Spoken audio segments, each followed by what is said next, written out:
Hello, everyone out there in Radio Land. It is I, your host, the Hood Rat Strategist. It's the Hood Rat Strategist radio program. It's a new show where we analyze what's going on here at the local, city, state, national, international level from a lefty working class perspective. For just joining us, I want to thank you again for tuning into the show. Got a lot more to talk about. I think real quick, I want to plug something going on this weekend, this Saturday, up in Lansing. It is the Michigan People's March, and it's going to be this Saturday, March 20th at 1 p.m. over at Risdale Park. It's 4500 Pleasant Grove Road, Pleasant Grove Road in Lansing. I'm going to read real quick from the event description. We face the dramatic rise of a mass fascist movement and the continued assault on Black and brown people by police and white supremacy. This is intensified despite the decisive rise of the largest anti-racist mass movement in U.S. history, Black Lives Matter. Thousands die every day from an out-of-control pandemic without access to health care. We face mass evictions, insurmountable debt, still poisoned water in Flint, and pending disaster in the Great Lakes from Line 5. Capitalism and the state offer nothing but more cuts to social programs, more police, and more resources for the rich, all while telling us to foot the bill without complaint. No one is coming to save us. The system isn't broken, it was made this way. Politicians, both Democrats and Republicans, have no solutions for our long-term problems and needs. Real solutions will only come from popular power rooted in our communities, our workplaces, and our schools. And the list of kind of topics or demands, they're coalescing around no tolerance for fascists, human need over capitalist greed, defund, dismantle, and abolish the police, healthcare and dignity, not COVID deaths, no compromise with the climate crisis, no evictions ever, decommodify housing, housing is a human right, clean water and justice for Flint, no pipelines on stolen land, abolish ICE, and what really worth pointing out, they've got a huge swath of organizations from all over the state of Michigan co-sponsoring this event, including a couple here in Kalamazoo. Revolutionaries People's League is signed on. It's kind of our local communist group. We've got the Greater Kalamazoo Renters Union, several other tenants unions from around the state, the Poor People's Campaign, Socialist Party of Michigan, a couple of chapters of the DSA, a couple of labor unions, the Washington General Defense Committee. And I think it's really important to point out, like, one, I will be there, so I hope to see y'all there. And just a quick aside, I think it's really important and critical. So, you know, if you remember me a few months ago, I was really cautioning, like, if you're planning an event, you gotta be really careful, blah, blah, blah, blah. A lot of us were, you know, rightfully nervous that another civil war was about to start up, or I guess, I don't know. I never really liked Civil War. It's like a bunch of fascist terrorism was about to start up. That's really more accurate descriptor. And I think it's worth noting that, like, it's important, you know, all of us who've been organizing the last few years, I think we needed to take a break for a little bit. I certainly did. You know, now it's time to oppose neoliberalism, however. And what I really like about this march, it's kind of like our first get together convergence. You know, after Trump's out of office, now we've got this new opponents, neoliberal Democrats. Well, they're all the same opponent. It's capitalism, you know. But, you know, I think it's important to point out, like, why a march, you know, even like why a rally. We're still in, like, kind of the wane of the pandemic too. I think it's important because, you know, there's something very particular about this that I really want to put a fine point on, and it's that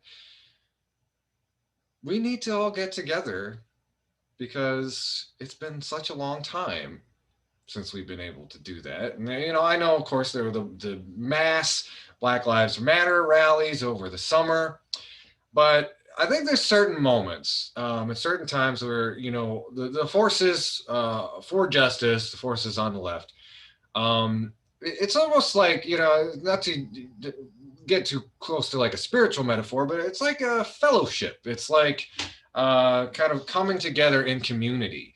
And it's something we haven't really been able to do in a while. Something that like we haven't been able to really have this broad event where we're converging to really just critique the system, because everything has been, especially over the last year, has been a reaction to something else. Everything has been us on the defense, fighting back against fascism and capitalism.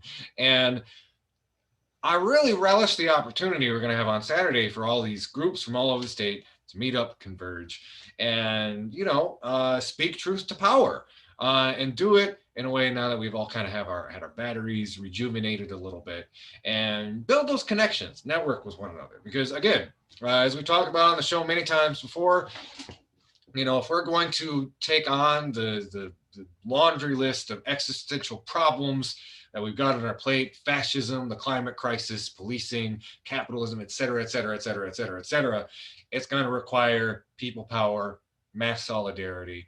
So I'm going to really enjoy getting a chance to meet up with folks across the state, talk to them.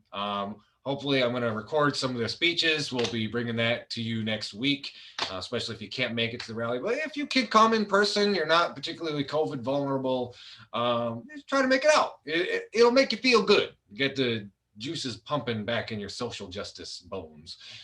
Well, I guess juices don't really pump in your bones, but you know what I mean. Maybe mixing metaphors a little bit. I think with that, I'm actually going to talk about a story. And again, this isn't very close to Kalamazoo, Michigan, but as far as like opposing the state and the importance of leftist solidarity against the state and capitalism, I think this next story really points out that, yes, you know, Trump lost the last election, but state fascism is still here and has never really left. This is an article from the World Socialist website.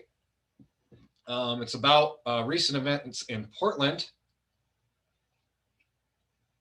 I'm just going to go ahead and read from it. Federal agents and local police cracked down on left-wing protests in Portland, Oregon. This is written by David Fitzgerald and Kaylee Costa, published on the 16th. It's from the World Socialist website.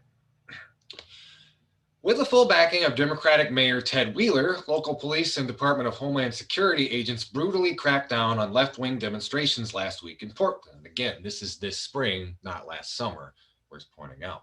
The events are part of a continuous thread of militarized police repression against protests that have persisted in the city since the murder of George Floyd last summer. On Thursday, a small crowd of demonstrators gathered near the downtown courthouse, where dozens of DHS agents and Portland police officers were dressed in full riot gear. The police pushed back the line and remained on the perimeter of the government building. By dusk, officers began firing huge quantities of tear gas, pepper balls, flash grenades, and potentially HC hexachlorothane smoke grenades. The next protest began in the downtown Pearl district on Friday night. Minutes after the demonstration began, police and DHS officers began kettling the protesters, encircling the entire block to detain over 100 attendees and threatening to use crowd control weapons against anyone that tried to resist, including journalists and legal observers. The attendees were being detained for an investigation of a crime, but the nature of the alleged crime was not specified. Police forced protesters to provide their name and birth date one by one, wrote the information on duct tape, and made protesters wear the tape on their chest. Police commanded protesters to remove their face masks and photograph them. Police were caught on video pepper spraying any protester who stepped beyond the perimeter. Tear gas was used to such an extent that visibility was reduced to a few feet. Protesters attempted to resist being detained by locking arms and legs and sitting, but they were forcibly taken away one at a time. The Oregon Justice Resource Center, the Council on American Islamic Relations of Oregon, and the ACLU of Oregon all condemned the police actions. The organizations stated, under the authority of Mayor and Police Commissioner Ted Wheeler and Police Chief Chuck LaBelle, What PPB did last night, kettling, is an aggressive and indiscriminate police tactic of surrounding and boxing in a group of people and blocking off all exit points. They make the essential point that with regard to the kettling tactics used by police Friday and during 2017 anti-Trump protests, in neither case has the court approved of or found constitutional this abusive tactic. Mayor Wheeler expressed his full support for the Portland police's tactics at a press conference on Monday, posturing as if the city were at war, declaring, "We want you to know that we're aligning our resources, we're revising our tactics, and we're fighting back with everything that we've got." Again, mostly peaceful protesters. The recent police crackdown is reminiscent of summer 2000, during which federal agents were deployed by the Trump administration to carry out an unprecedented assault on anti-police violence protests. Portland was the first city in which plainclothes agents grabbed individuals off the streets and threw them in unmarked vans, driving them to centers for questioning.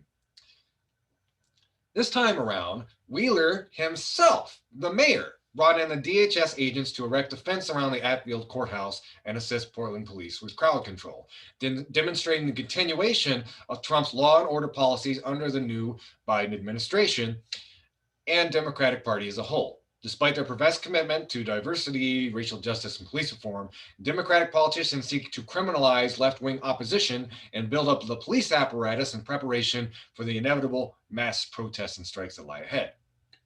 Since Biden's election victory, Wheeler has intensified his campaign against violent Antifa and anarchists, as he stated at the beginning of January. He declared at the time his intention to develop clear plans to address anarchist violence both here in Portland and throughout the state.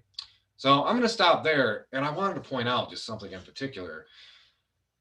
Wheeler, Mayor Wheeler, this is literally the same guy who made national headlines over the summer for standing up to Trump, saying, "We don't want federal agents in our city. We don't want you messing around with us or getting in our business."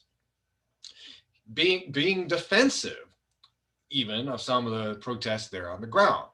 Now, think about it. When he talks about violent Antifa and anarchists, when he talks about anarchist violence in Portland, what does that sound like to you? That sounds exactly like Donald Trump.